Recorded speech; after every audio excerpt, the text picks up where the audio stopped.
Good morning. It's supposed to rain later today, so I wanted to get some stuff in the ground. I bought a couple zucchini plants yesterday, and I also got some tomatoes. So I'm going to be putting those in today, and I'll show you what the rest of the garden's doing. I think I have one bean that has sprouted. And the potatoes, I've earthed them up, and some of them are starting to pop up through the earthing up. So it's just a while. Not okay, just for a minute. Also, I had a spot where some rabbits had started chewing on my Swiss chard, so I put some Irish spring soap around it because I've heard that deters rabbits and deer. So I'll be checking to see if anything else has been eaten or if it seems to be working. So we're gonna get those in the ground today, hopefully before the rain starts. It's a little chilly, but it's a pretty nice day, and the sun is kind of halfway shining through the clouds. So we'll see, and hopefully it doesn't rain too much and we can get some other stuff done. Is it my fin? He wants to crawl away. He'll probably end up eating some grass when I'm not looking, but yeah, he's happy. All right, let's go.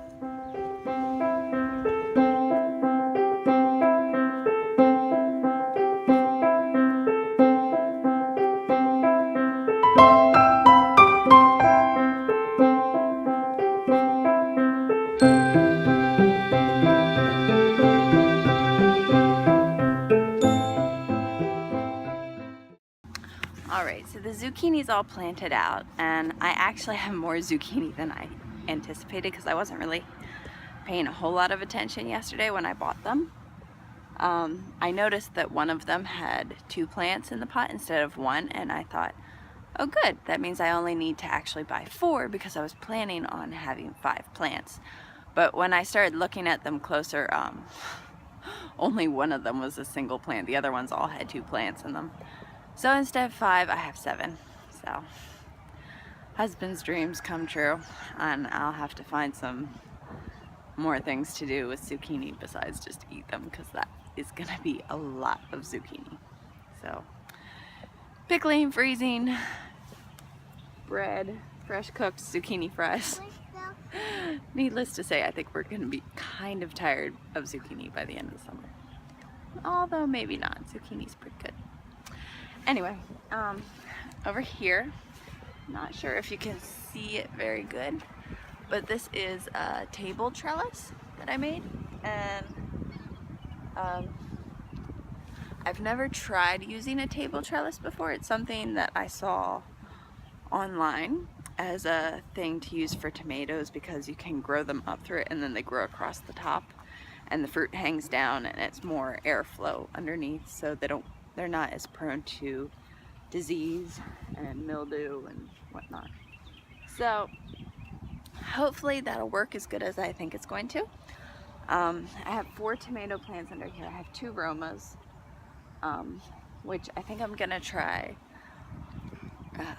like canning them. So making paste and canning whole tomatoes. Yes. Gwenny wanted to get some flowers, so we bought some nice bright yellow marigolds. Are they pretty? Yeah. Anyway, so I have 2 Romas, 1 Cherokee purple, which if you've never had them, they're a really, really pretty, really nice tomato. And what's the other one I have? Oh yeah, I bought a beefsteak also. So 1 beefsteak, 1 Cherokee purple, and 2 Romas.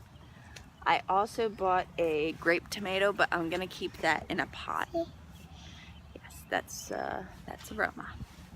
So we're gonna plant those in under here, and hopefully, hopefully it'll work out well.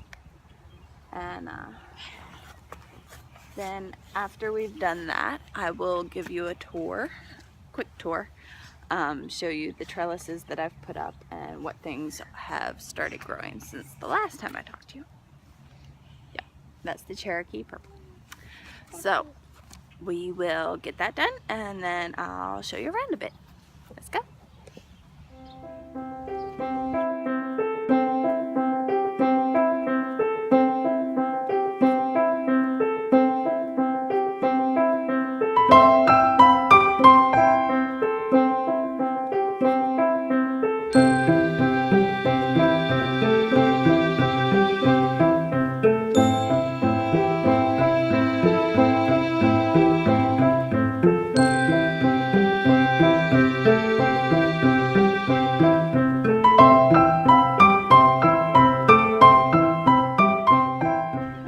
So it's about time for a nap, I think. This little guy's getting fussy and he needs a tissue. But we got the tomatoes planted out, and I'll give you a little tour. And then I think it's time for him to have a nap and me to go make some bread. So, yeah, here we go. All right, so we'll start with beans. I basically made these really funny stick trellises. Mostly because those were the sticks I had on hand from last year, and they'll look a little less creepy and a little bit nicer once they have beans growing on them. I think they need a few more middle sticks, but I didn't have enough zip ties. Actually, I haven't even finished this side yet because, like I said, I used zip ties this year instead of just twine because it just took a lot more work and it rotted down very easily. You can see I have one little bean growing as the first one to have decided to sprout, and I don't remember exactly what that is. It's either a green bean or a yellow bean. Here's my nice little patch of zucchini. As you can see, we have 7 plants, and the one we had last year did really well. It just got bugs really quickly. The phone died. It has been charged. Baby's sleeping. Bread's rising. And let's get back to this little tour. So, because it's still kind of spring and the grass isn't growing really great, it's a little bit difficult to see, but this is my kind of 5-quadrant leaf patch, I guess. So as you can see right here, I have Swiss chard, then over here spinach. In the middle, I have some kale. This is mostly pak choy. There's some mustard on the corners and a little bit of arugula on one side. And this one is mostly lettuce. I did put mustard on the outside because for some reason rabbits don't seem to like mustard, and I thought that might help deter them. As you can see on this side, right here and right here, there was a rabbit eating my stuff. So I put chunks of Irish spring soap or whatever it's called. I think that's what it's called, around it. And since then, I have not seen any chewed up leaves. So hopefully that's a good sign. There's a small one in the middle, and I did plant some more seeds in kind of an X across here. I don't know if they'll come up or not, but those 4 little pieces are looking better. You can also see here and here on the spinach, some of it got a bit chewed up.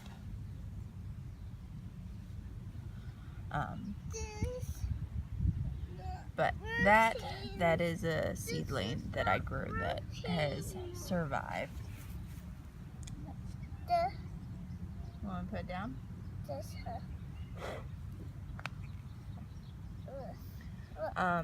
And I have planted some more seeds along there. I think actually there's one right there that looks like spinach, and there's another one. So those are starting to come up nicely. What? That's soap. Go play in your dirt. Mommy's finishing this video. I have some kale in the middle. I'll probably thin it out a bit later, but they're doing so nicely that I really don't want to pull them out. Over here, we have some really, really nice oriental mustards on the corners. I got those. You can see here's some bok choy and rose. I need to thin it later. So yeah, a little bit curlier variety of mustard. And here's a nice purple one. Then over here, I wonder what happened there. There was some lettuce here. It looks like it got eaten because I didn't get around to putting soap around this bed yet. So I guess I need to get the soap out. But you can see, here's some lettuce. It looks like a nice color. The thick border you see around the edge is mustard greens, and the stuff in between is just regular lettuce. So as it gets bigger, I'll thin it out a bit, and of course eat the thinnings because they're always good for eating. And that clearly needs some soap around it because I got rid of their chard and they came over and ate my lettuce. But like I said, they don't like mustard, so the mustard is perfectly happy, has not been touched. You got it. Good job. Over here, you can see the radishes are doing really nicely.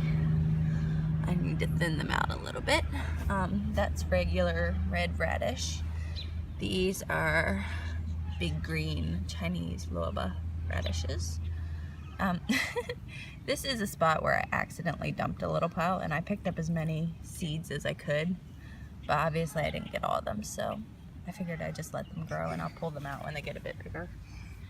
This is supposed to be an icicle radish. Like, I think it's supposed to be 5 or 6 inches long, not too big around, white. There's some more Chinese luoba radish. That row is not doing as good. It's got 2 and 1 on the end. The 2 in the middle are minuscule. So I might put another seed in the middle there and just forget that one. And there's some more regular red radishes on the end. The carrots, which of course are so tiny, but you can see, if you look real close, they're doing quite nicely. And I discovered last year why it's better to plant things in rows, because they all pop up at about the same time and you can tell what's weeds and what's actually rows of vegetables. So that is a good reason for planting things in rows, even if you don't particularly like the idea. So over here is my cabbage and beets. As you can see, there's some beets, still pretty tiny but growing. There's some red beets, there's some cabbage. I think this over here is a kohlrabi, but it seems to be the only one that has come up. So I guess those seeds were just a bit too old. But you know, one is better than nothing. There's some more cabbage and some more, where'd they go? Some more beets. Some more golden beets. Oh, wait, there's another kohlrabi. And there's a red cabbage coming up. Let's see, over here's my wheat, which is all doing very, very nicely.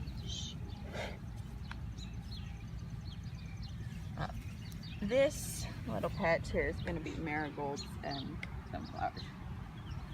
But I think there might be 1 or 2 starting to pop up down here. I think that, where is it? That is a marigold, and so is this. And there's another one over there. So hopefully those will do really well. Last year I just had bushes and bushes of them. These 2 funny trellises are going to be for squash. if those seeds germinate. They were a little bit old, but I figured I'd give it a shot. You can see I put Gwenny's bright yellow marigolds on the ends, but that's going to be a row of marigolds, and then on the other side will be another row. Where'd it go? There we go. There's a marigold seedling starting to pop up. This side you can see the tomatoes. I already told you we have 2 Romas, a beefsteak, and a Cherokee purple. I'm also going to plant a bunch of basil under there. Helps with flavoring and keeping them healthy. This little spot here is going to be peppers. I had started some from seed, but I don't know if they're really going to take fast enough, so I might have to buy some plugs to put in. Yeah, that's basically it for now. Nothing has started sprouting up here yet, so we'll just have to wait on that. That's supposed to be broad beans. They didn't germinate well the first year, so I'm not really expecting much. And this is going to be gourds whenever it, grows. My apple tree did actually survive. I started growing this apple tree from a seed about 6 years ago. I decided to espalier it. There's a gumball on there. There is a gumball in there. It has never blossomed, so I don't even know if it would be any good. I figured I'll let it go until it blossoms, see if it gets any good fruit. If not, I'll just plant it somewhere. Help with cleaner air and all that. I'm cold. You're cold? You need to go get a jacket? No. Okay. Let's see what else do I have. I have a grape tomato. Prefer grape tomatoes, which I need to put in a pot. Here is my lovely, lovely blueberry bush. You can see the flowers. They're really pretty. Just a minute. And my strawberry plant survived. There were 2 in there, and one of them died, but the other one came back, so that's good. And this pot is going to be some extra potatoes that I didn't have room for. So you can see one sprouting there. There's another one pushing its head up over here. So I've got to earth those up once they start getting out. And that is basically it for now. The peas are still really tiny. They're not ready yet, Glenny. The peas are still really tiny. I'm gonna put some fertilizer on, see if it helps. I mean, they look perfectly healthy. They're just really short. And my potatoes have, as you can see, if you watch my other videos, this was trenches, and the trenches have all been completely filled over. So the potatoes are starting to really pop up through that, so I'm very happy with those. And that's my garden for right now. It's starting to look a little bit more like a garden, and I am very, very excited for this year. Hope you enjoyed this tour, and I hope I see you all again next time. Bye.